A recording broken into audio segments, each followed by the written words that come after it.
donations from the Rondo Blood Run. We have $100 from Gogo Desika saying, I have to donate during my favorite Castlevania.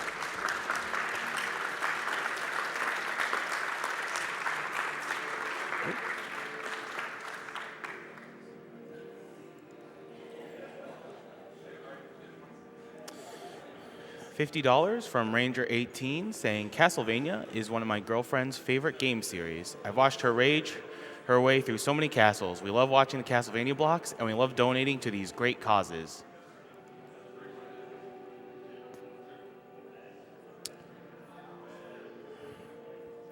We have $50 from Kona Rican. Gotta donate for my favorite series, Castlevania. Loving the skill and display and hoping we break 1 million this event. Oh, and save those animals.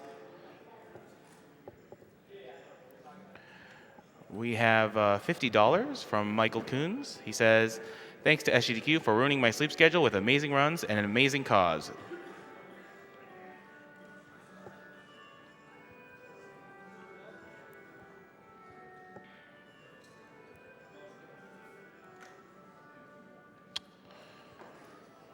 We have $20 from Chauvin Rican. He says, have to donate during Castlevania. Played it with my son when he was very young. He turned me on to GDQ last year, and now we watch together 15 miles apart. Thanks, Kona. And thanks, GDQ, for great events. For Tiger, gotta save the animals.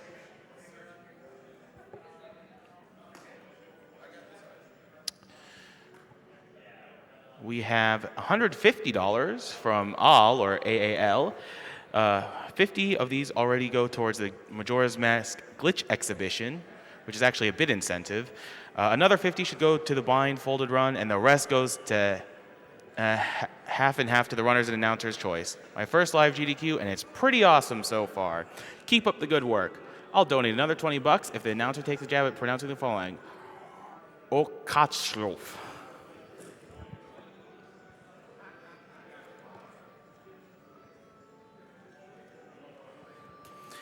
We have $50 from Dessen Carnage. He wants to say, I love these old NES games runs. I love them so much. In fact, here's a vampire joke to liven up the room. Why does Simon Belmont hate Dracula so much? Because he's a pain in the neck.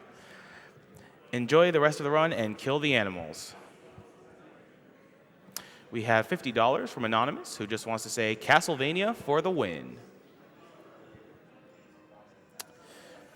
We have someone who must be a Diablo 2 Cow level fan, which is an open incentive for our final day of the marathon. He just wants to say, stay a while and listen. Moo.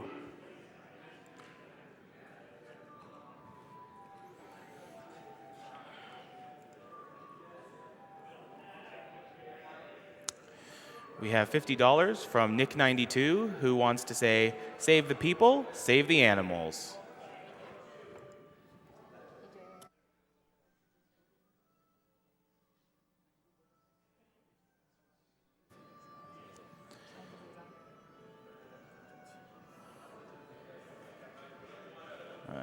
We have $15 from Mr. Popo. GDQ is what got me into playing Castlevania in the first place. Here's some money for the Shirase No Hold incentive. That's for the Tetris block tomorrow evening. And that is currently at a little over $8,000 out of the $15,000 goal. So we have a little ways to go for that. We have $35 from Vidar W. He says, thanks a lot for another year of SGDQ. Shout out to Mrs. Gazamaluk, Stivity Bobo, Cheezo5, and Captain Clever for speedrunning selection of my favorite games this year.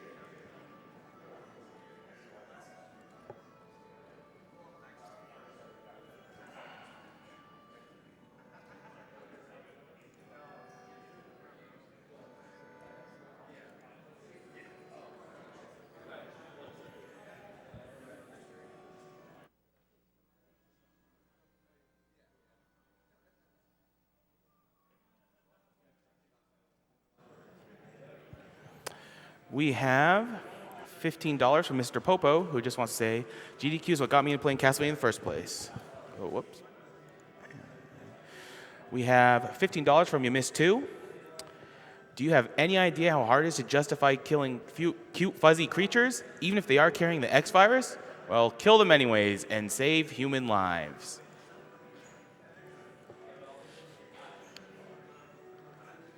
Now, in terms of upcoming incentives, we do have the Star Tropics file name, and so far, Bananas is winning at $774.48. And if you want to check out what other incentives are in the tracker, you can check out the Games Done Quick homepage at gamesdonequick.com. We have $5 from an anonymous donor. Long-time watcher, first-time donor, like a lot of people. I've been watching since junior year of high school, and now I'm in my third year of college. Not much $5 can do, but I'll try to even out the save and kill donations. Every little bit counts. We have another $20 from an anonymous donor. I watch most of SGDQ on YouTube, so I'd like to give a shout out to everyone watching this in 2018 or later.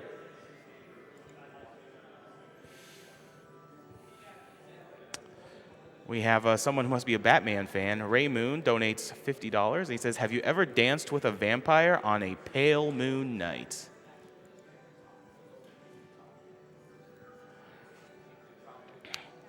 We have $50 from Tengu Gemini, saying, "Donating for my favorite Castlevania game for an excellent cause."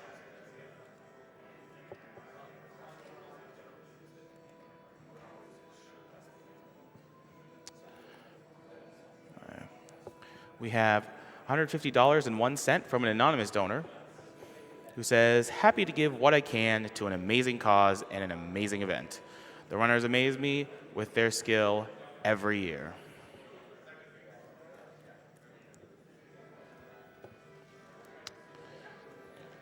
We have $15 from Lee Tragan, who says, "I've enjoyed seeing all the Castlevania runs.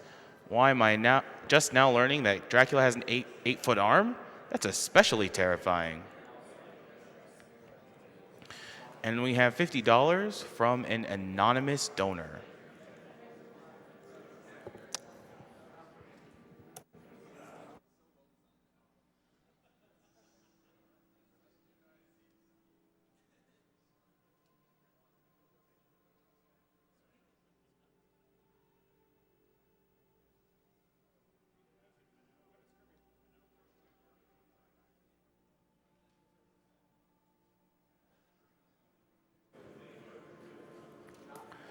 Now there is a Pinball Done Quick side stream at twitch.tv/MLPinball. Donate and have a chance to win a Star Wars pinball machine. All their subs and cheer benefit Doctors Without Borders, and all followers will be entered into daily midnight drawing. Go to twitch.tv/MLPinball.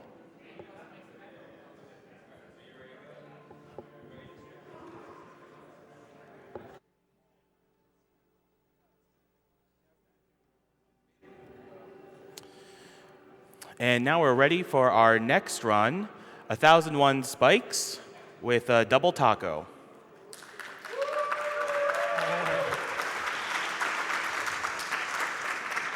So, hey everybody, this is 1001 Spikes. It's a game by Nicholas, who you may know for the Binding of Isaac remakes, porting Cave Story to anything that'll sit still long enough, and maybe the Legend of Tyrone. And my couch can go ahead and introduce themselves. I'm Metalama. Hi, I'm Vorpal. And they're the chumps who I managed to drag in here. So I'm ready whenever time's ready. All right. 3, 2, 1, go.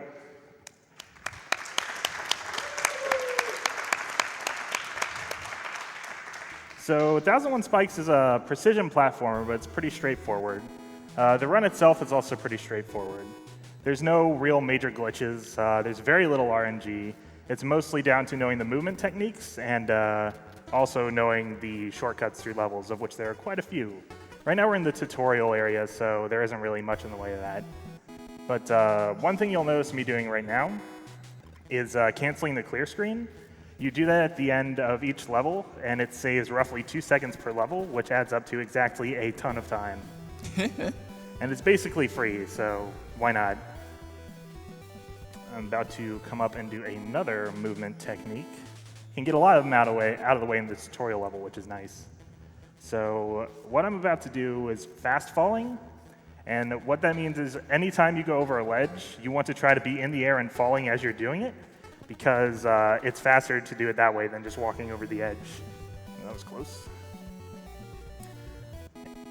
So there are 6 levels per stage. The last is a transition level. And here's where we have audio cues. There we go. They're not like the frame fastest way to do things, but they're very consistent. And now we're coming up to the end of World 1, so the end of the tutorial. Now the run's really going to start opening up. This is flag skip. It's the most important skip in the game. It does absolutely nothing. But it saves that poor little flag. If you walk past it, it falls over and is real sad. So Taco, I've noticed that you have, I believe it's 2 different jump heights? Yes, there is a short jump and a high jump, and they are actually 2 different jump buttons, which is pretty wild. That throws a lot of people off when they first start playing, but I actually really like it. Yeah, it definitely works really well. Another audio cue here. Nice, got it. So I'm going to start talking about the level after this one. It's where we 2-3 is where we start using our next major movement technique, and it's the first real hard level in the run. There's just very little room for error if you want to get the fastest route through it. Thankfully, there's a way to recover that, but you lose a couple seconds, so I'm going to go for it. And if I don't get it, then I'll flop around and die on the level for a little bit, because that's usually what happens. See, the first jump is also real tough. And it makes you look like a dork as you just fall down. All right, let's go for it. Got it. Nice. Nice. That's a lot harder than it looks. Yeah. So what I just did there is a buffered jump. And what that means is 7 frames before you hit the ground, you can put in another jump command. And as soon as you hit the ground, it will immediately execute that jump command. It's a lot like, canceling moves in fighting games, or I think there's something like it in Dark Souls too. It's pretty common in a lot of games, and it's real helpful. This is the first real hard level of the game casually, because the top layer of the level is just full of all sorts of nasty traps. Thankfully, we don't have to deal with those. We're just going to go this way. And I'm going to fall in the flamethrower. But thankfully, I don't have to do the top of this level anymore, because if I had to, I wouldn't be able to, because I forgot how to do it.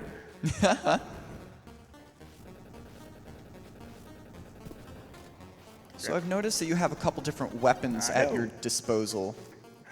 Yes, you throw a knife, and that's really your only attack. You use it to attack scorpions and also to counter darts that are thrown at you. The melee attack that you sometimes see when he sneaks up behind a scorpion and shanks him, that's based on proximity. Yeah. Oh, okay. All right, this is just a hold right level, so now we got time for a donation or two. Sure thing. We have $25 from an anonymous donor who says, "Good luck, Double Taco." Thanks. And we have $30 from Double Uno who says, "Grats Taco on your second Games Done Quick. Aw, thanks, dude. 5 years ago, an MSF compound hosted me at a great cookout in rural Africa. Now it's my turn to return the favor with some interest later." All right, there's another audio cue here that I'm going to shut up for. Jump, jump, jump. There we go, got it. Now I have to count this down here to keep track of the spikes. 1, 2, 3, jump.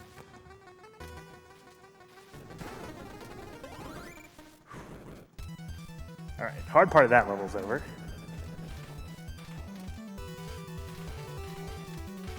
Nice. Yeah. World 3 looks really impressive, and for the most part, it doesn't have that many complicated things going on in it. It's just a little bit of relaxation before we get to World 4 and 5, which are just real tough. There's time for another donation or two if you want.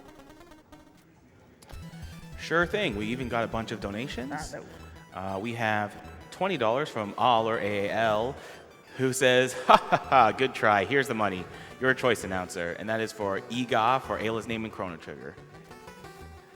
We have $25 from Slamphibian, who says, I just wanted to say this has been a great week so far and really excited for what's to come.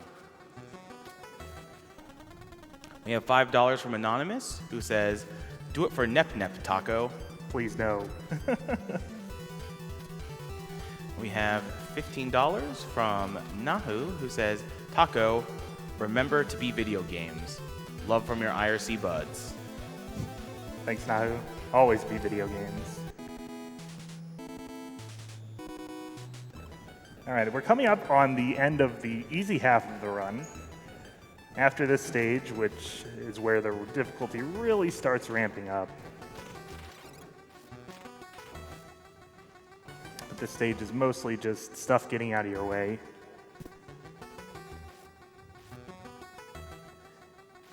So may I ask what those skulls are? I assume that they're some sort of collectible that is probably not necessary to, say, like an any % category for this run.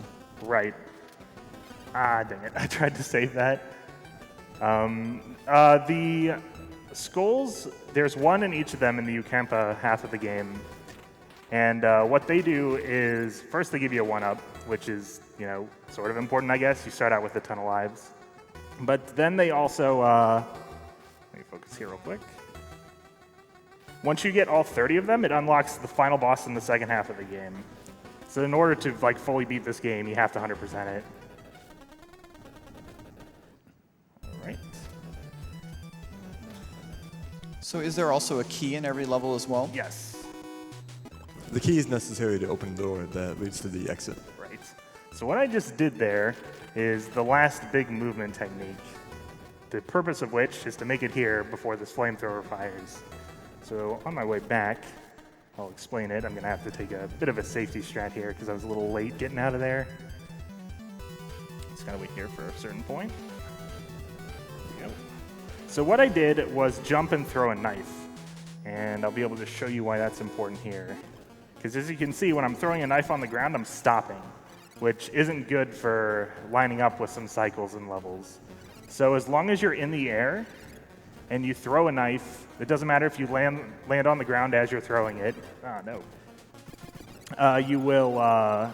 You won't stop moving. So that comes into play in a few levels in a big way. And what you just saw me do there was be right outside of the stab hitbox. There's only a certain range you could do it at.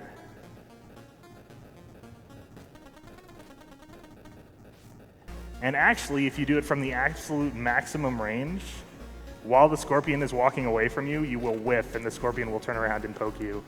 Oh, now I get to wing this too.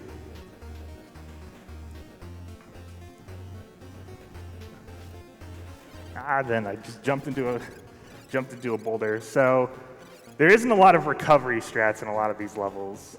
So if you kind of hit your head once, that's it. A cute thing this game does is when you crouch, it actually does lower your hitbox. Yeah, by a couple pixels. Comes into play in a couple of different levels. It's not super important, though. It is important when I'm getting hit in the head with rocks, though.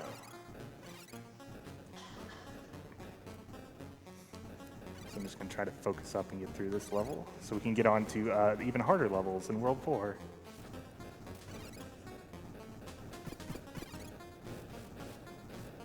It actually doesn't matter how fast you go through the beginning part of this level because it all comes down to one thing at the end which stops you.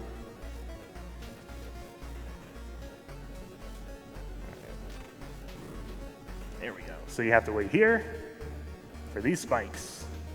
So no matter how fast you go through the first part of the level, it all comes down to that. There you go. All right. So now we're on our way to World 4. World 4 has a lot of people's favorite music in the game. I've grown to dislike it because the world's really tough. But the music in general in this game is super good. With the exception of one track, which I'll let y'all enjoy when we get to it. So World 4 is going to have some stuff that may at first glance look like it's RNG, but it isn't. So these fireballs here are not RNG. There is RNG, but it's not until later in the run, so we can just kind of weave through them like this. Oh no, and miss it. Let's just start over. I don't know how to deal with that.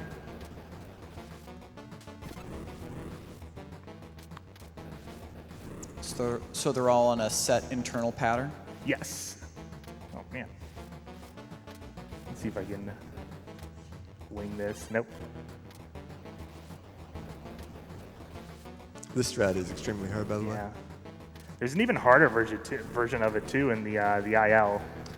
I don't think that harder version was even around when I was running the game. Okay. There we go. So now we get to weave through these. And take a little safety strat here. Give me more time down here, because then you can fall and miss that orb. Now 4-2 is pretty cool. It's also the hardest level in the run. And the reason it's cool is it has every single movement technique in the entire game in one level. So we're using buffered jumps here. Audio cue. Fast falls over here. Oh gosh, I remember this level when I was playing casually. I had no idea how to get through that spike falling tunnel. Well, I screwed up the scorpions, but I might be able to recover it here. Yeah, I'm just gonna have to take it real slow through this level, unfortunately. No, and then sometimes you don't stab when you go for the stab. I haven't quite figured out how or why yet. So now I live on 4-2. This is my home now. Interesting home. Yep, it's comfy. I bet it's hard to get insurance on, though.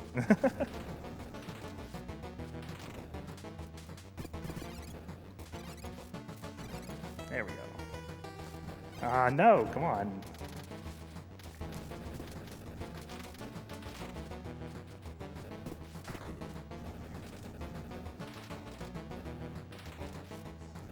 Let's see here.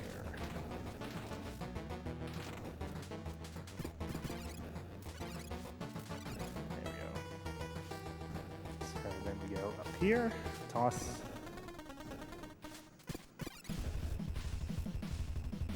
There we Nice. go. Got Awesome. it. It looks really cool when you get it. All right, we got time for some donations on this level. Will do. We have $50 from Samba de Amigo. He says, "Good luck, Taco, and remember, I am the champion of the ninjas." Y'all should watch Ninja the Protector. It is a heck of a movie. We have $200 from Zeke15, who says, "Go Taco, love Zeke." Aw, thanks, Zeke. Love you too, Zeke. We have $20 from Palacer, who says, "Hi, Double Taco. Good luck on the run. Glad I get to see the face behind the voice. Also, deja vu? I think you've been here before. Also, hi, Best Bud Metal Llama." Hi, Palisare. Love you, dude.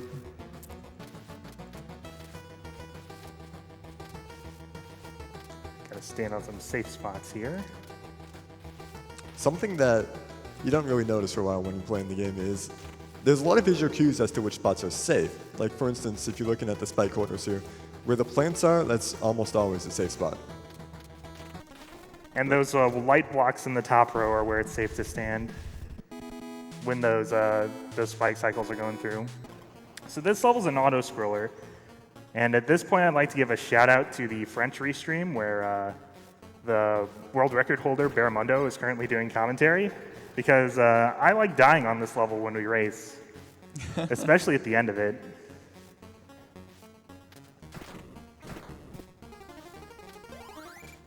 So now we're in the auto scroller portion, where ducking comes in handy.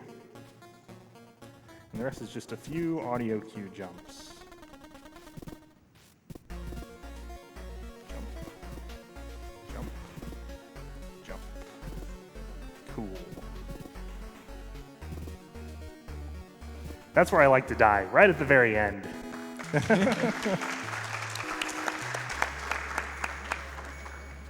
All right, so now we're coming to World 5. World 5 is also really difficult, and we're going to get our first bit of RNG. So I'm going to clam up real hard in 5-1 because there's more fireballs in it, and this time their position is random, and they're right over the door too, which is super nice. I don't know what it is about these indie platformer devs. They really like to throw random stuff at you. Yeah, there's a few real mean exits to levels. You also have to fall and hit orbs. Yeah, 5-1 is just a hard stage in general. That queue is pretty rough. All right, fireballs, play nice.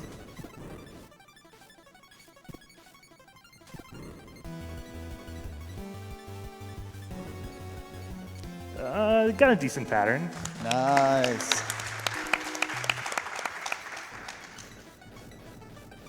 All right, 5-2 is another little breather stage before 5-3, which is another 5-3 and 5-4 are back-to-back really hard stages. This just has a little audio cue coming up here for these little moving platforms.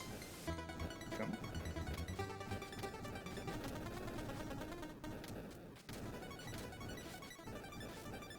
Ooh, there we go. Whew. It's all in service of not getting toasted. All right, so 5-3 is real difficult.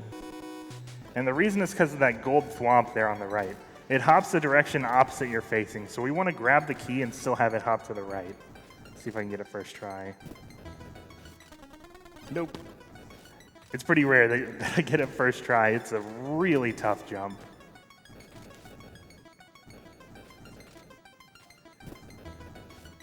Nope, nope. This level used to be the run killer for me. Now it's the next one. So the later, the better. Turning back too early. On the upside, the first few notes of this music are really good. There we go, got it. Nice, dude. Well, the level's not over with yet. No, it's not. That's the hard part, though. Assuming I don't jump really early here. There we go, cool. All right, now we can clap. Now the hard level.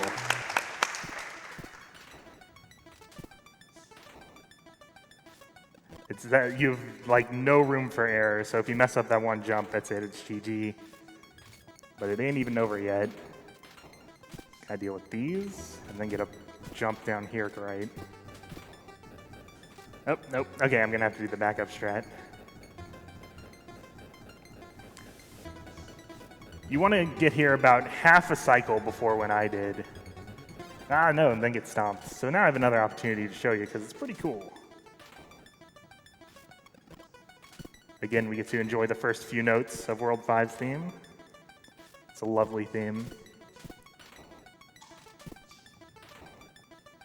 I can't think of a single song in this game that I dislike. I think it's like 2 frames that you have to jump there. And this is 60 FPS? Yes.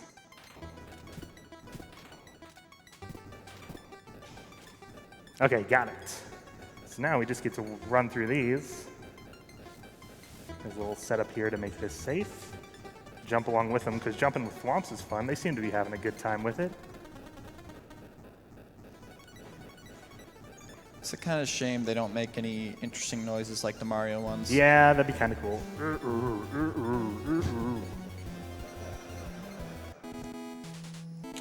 Nice. So that's the last hard level in the run. So now we just have this little almost freebie until you fall down in the fire and die in the middle of a race. I didn't do that. Nope. Shoutouts to Bearmundo again. And now we are leaving World 5. World 6 is just a couple of corridors and the final boss, and also the last bit of RNG in the game, right at the end of the run. because this is a very nice game. It has the player's blood pressure in mind. So we have a little hallway here. You can read a donation or two. We have $150 from Oscar62 saying long-time watcher, first-time donor. My friend passed away recently, and since he was an avid gamer, donating to this SGDQ seems appropriate. He was also an avid Castlevania fan, so doubly appropriate. In memory of Dory, from Oscar, Odin, Olaf, Danny, and Bjorgvin. All right, so what I'm doing here, on the first and last key here, I'm canceling the animation. It's the closest thing to a glitch in the game, and it opens the door to the final boss. So now we're about to hear the best final boss theme of all time. So I'm just gonna shut up for a few seconds and let you all enjoy it.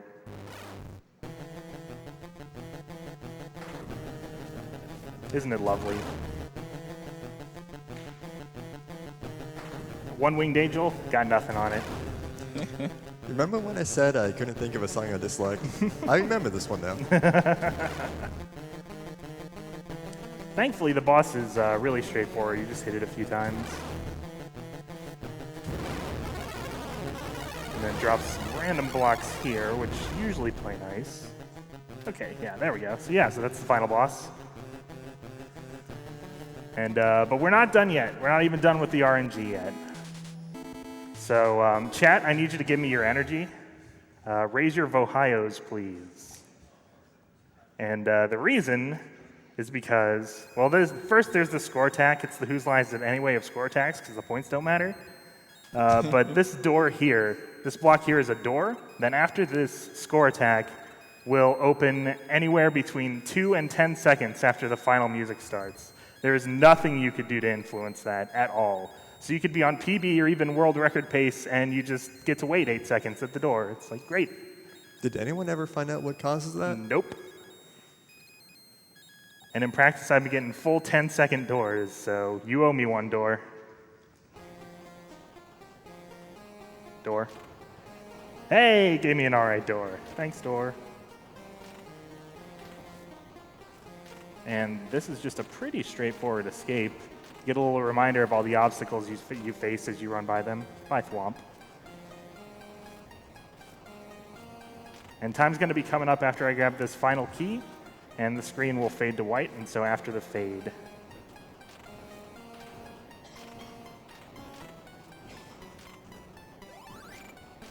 And time.